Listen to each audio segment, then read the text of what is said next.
mother na. At kami palang kasalanan ng pamilya. Of the brother, of the sister. How do you brush your teeth? Ano,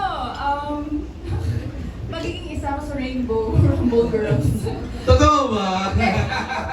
Ako pa, lagi namin running joke, ako pa pala kay Nettie. Okay. Ay, why not an episode? Pwede naman. Diba? Pwede. Actually, I'm just taking things one at a time. Right. Siyempre, kakatapos ko lang mag-sew. And napag-usapan naman din namin ng for magic na kulay na one at a time. Para din quality din yung nabibigay ko sa Tama naman. and hindi nahahati palagi yung oras ko. Kasi I really still want to be there for them.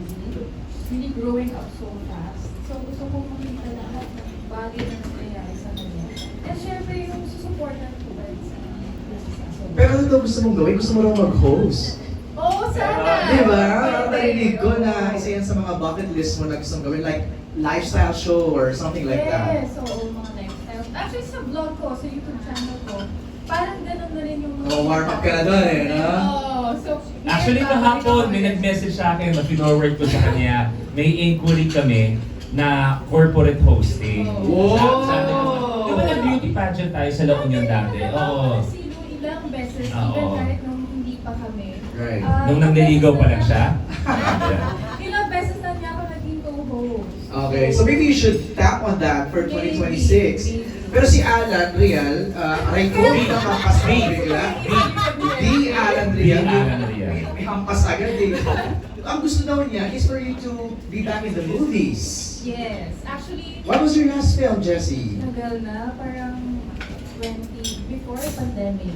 Nag-MMFF pa ako, The Girl and the Orange Dress. Right. Nag-stranded pa ako. Sunod-sunod lahat yun eh. But yun nga, yun na yung sinasabi kanina, di ba? Redirection or meron talagang para sa'yo.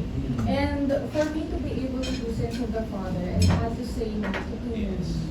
So, talagang hindi ko kaya ng sabay-sabay. Okay. So sana, hello po sa mga production na Hindi mo kaya. Sana sila ni Mommy. Oo. Eh, si Mommy, si Gov, medyo kahit paano busy sa Batangas. Pero I'm sure mamimiss niya. Tama. Oo, eh, si Kakapanalo lang niya. Nagpaalam naman siya before, di ba? Nagpaalam siya sa mga constituents kung sakasakali man pwede siya mag-movie, pinayagan naman siya. Right. So sana kung sakali man na magpaalam ulit, kung sakali man, magpaalam ulit si Gov, maganda sana kung sila magkasama. Why not? We'd love to see Dream that. ko yun. Yun naman yung dream ko sa pelikula, makatrabaho si Momsy.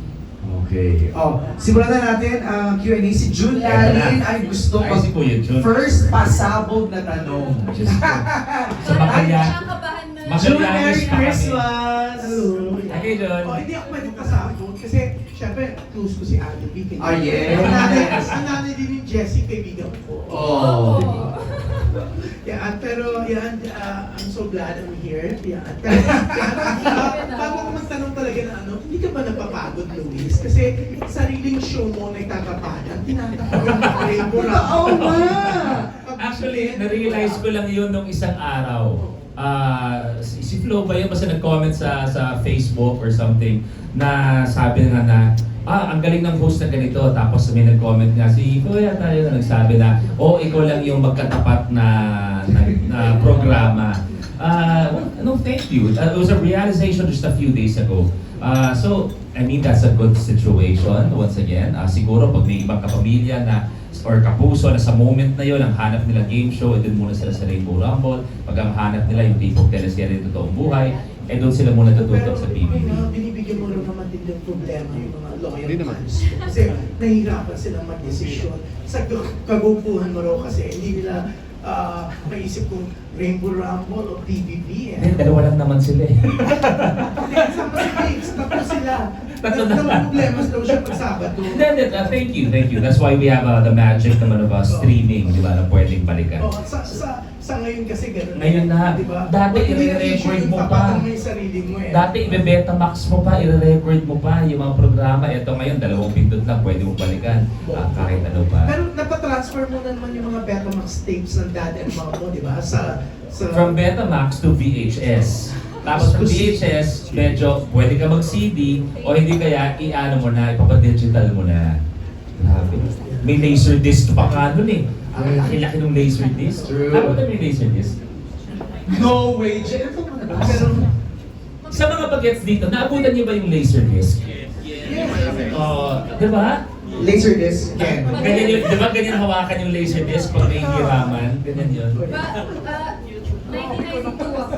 Ay, si Pix daw YouTube ang napunta. Wow! Okay. Ang sakit na na.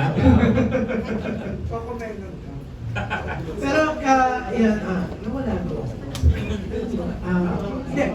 Pero yun, pero Luis, ikaw naman hindi na sa mga TV shows, kwela, nakakaliw, even yung mga posting mo, naglasan mo yung si sinabi mo kung gano'n siya katakaw, talagang pinost mo. Dinaan tayo sa lipstick pero yung tako niya. Hindi. Ito yung lipstick niya. Oo, tapos makain siya, di ba? ito yung isa kong gustong ma-discover ng karamihan. Siyempre kasi si How How, nakikita natin na makulit, most often than not, dramatic ang ginagawa. Pero napakakulit din ni How How. So parang natutuwa ako na one, there's the vlog na shows it. Second, mas gusto namin ipakita yung dynamics namin ng kulitan namin. Pero yun nga, nakaka-good vibes, di ba? Kasi nakikita namin kung ano talagang nangyayari sa inyo sa bahay. Pero ang tanong, Yan na. Ito na. Magpapasabog pa rin pala. Siyempre, kaibigan ko natin mo, Jessie, di pwede. Pero, hindi, ang tanong, kayo, nagkakaroon din kayo ng mga tapuan moments, mga, minsan may mga pinagkatalunan din kayo. Kasi, di ba sa mag-asawa, hindi yan mawawala. Meron naman po talaga, hindi yun nawawala. And I think yung mga ganong bagay, mga pinag-aawayan, mga diskusyon, or yung mga disagreements, ano yun, para mas mapatuloy pa yung relationship. And para din mag-grow as a couple and individual. Pero, paano nyo, sinususunod, nire-resolve ba yun? Kasi may mga mag-asawa akong kilala, pagdating ng gabi, kahit gano'n ang away nila, yung hindi nila pagkakasundo, pinag-uusapan nila kasi ayaw doon nilang matulog na itutulog nila yung problema. Actually, Ganyan kami. yes, gusto ko lang dagdagan. Nakwento ko to sa vlog ko talaga na ang gusto namin sana at yun ang ginagawa namin na hindi namin tutulugan ang problema. Kaya nga 2 months na kami hindi natutulog. Oh my God! Antok na ako. Hindi, ako before ako yung type na pag-usapan na natin bukas. Ako yon. Pero siya, yung ayusin na natin to. Hanggang sa, parang sabi ko, okay, maganda nga yung matutulog kayo.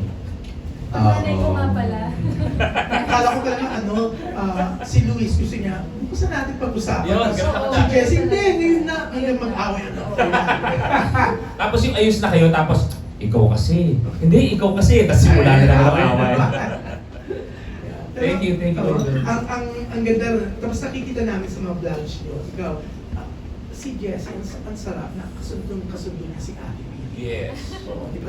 Nagchichismisa sila, binubukli mo, pinagchichismis sa kanila. Anong pinagchichismis na nila ni Ate P about Luis? Jessie. Kwento mo na yan. Yung katakawan po niya. Ay. Hindi, wala, more of like, pag si Momski, yan tumatabi na sa akin, nagpapa-update yan. Oh, how's my son? How are you guys? Oh, what's next? Kumusta na yung mga projects niya? Trabaho niya, masaya naman ba siya? Kumusta ang health niya? So, mas ganun po. And talaga kami ni Momski, palagi kami nag-updatean. Kahit matagal kami hindi nagkikita, tumatawag po siya. Kahit sa akin po, kung may sakit ako, or meron ako pinagdadaanan, ako mismo pinakamusta niya palagi. Para na rin talaga niya. And I'm really grateful. Actually, tawag niya talaga. Moms. Pag pinapakilala, and my daughter din, di ba? My daughter ang pakilala ni Moms. Ang swerte ko, napakabait ng True. mother. So nice, no? Pero, how's the relationship of Luis to your mom? To my mom, Yeah. close din po sila. Anong tawag mo kay mama? Papa. Mama.